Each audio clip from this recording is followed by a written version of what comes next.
Good morning. It is Monday, April 7th, and we have everything you need to talk about the world of sports this week. There's a lot happening this week, so let's wrap up the weekend and we'll roll into what's happening this week so you can join all the sports conversations that you want. Okay, first, let's start off with March Madness. Yesterday, we had the Women's March Madness National Championship game, and UConn was the only number 2 seed left in the men's or women's tournament. Everyone else was number 1 seed, and they made a dominant statement. The UConn women blew out the defending champion South Carolina Gamecocks to leave no doubt that they were the best. They won their record 12th title, and that also gave Paige Bueckers her first title. We were concerned, was Paige Bueckers, who's declared for the WNBA draft, likely the number 1 pick in the WNBA draft, would she be the only national player of the year to end her career without a national championship? Now she doesn't have to worry about that. Tonight we have the men's game. It's a late tip-off, about 8:50 Eastern time. We have Houston taking on Florida. Now the Gators will be tough, but don't sleep on Houston. Their head coach, Kelvin Sampson, well, his 799th win was the Final Four win that gets him into his first national championship game. His 800th win could be the title tonight. Now, Houston's heart and cardio took center stage as they erased this deficit to beat Duke.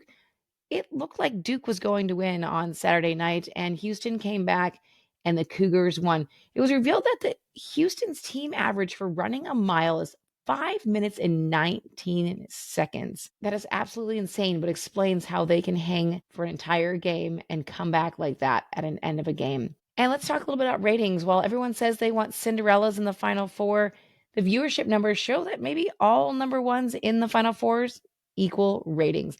The men's Final Four games averaged 15.3 million viewers on CBS, marking the most watched national semifinals in 8 years, according to Nielsen. Now let's talk hockey.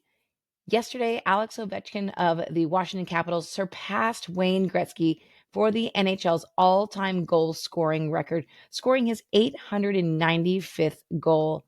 With Ovechkin's 2 boys and his wife on hand, Gretzky made sure to point out that his sons were present to see him break the record during an emotional speech. It was a really sweet, touching moment. Gretzky and his wife and Ovechkin's wife were part of the caravan that was going to follow Ovechkin around the country until he broke this record. So it was really cool to have him on hand there and make a really sweet speech.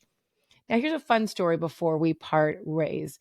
Chase Dollander, who is making his Major League Baseball debut against the Athletics for the Colorado Rockies, was speaking to reporters on Saturday, and he acknowledged that he was tipped off on the possibility he might be called up to the big leagues prior to his start yesterday, thanks to a confirmation email he received from an upcoming hotel stay. He said, right before I got called in the office, I got a text from the hotel saying, "Hey, we're looking forward to welcoming you to your stay." And he thought, oh gosh, what's going on? Is this going to happen? And he walks in and their pitching coach played it off really well and was like, "Hey, let's go into the scouting report." And he looked up and saw a camera and he was like, "Is this happening right now? Am I making it to the big league?" So really cool story for his debut. Now, looking ahead, we're taking a break from our Monday and Friday podcast, but we'll still be here every week as the best and possibly only siblings hosted sports podcast. This week, we are talking about the Masters, and there are so many great stories that you'll want to give a golf clap when you're done.